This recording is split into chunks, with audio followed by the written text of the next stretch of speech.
পিছনে ফেলে আসা বছরটা অনেক কিছু শিখিয়েছে।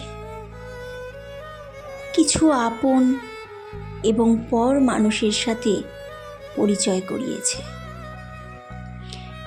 এবার এই নতুন বছরে একটা অঙ্গীকার নিজেকে করতে চাই। বন্ধু যেমনই হোক না কেন, শুধু হাত মেলাবো, মনে আর কাউকে জায়গা দেব না। এখন আর আগের মতো সব কিছুকে গুরুত্ব না দেওয়াই ভালো। কিছু মানুষ, কিছু কথা, কিছু অভ্যাস নিজের তালিকা থেকে বাদ দেওয়া দরকার।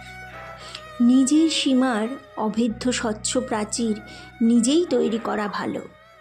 এই অঙ্গীকার না হয় থাক নিজের কাছে যে এবার নিজেকে নিজে সম্মান করব।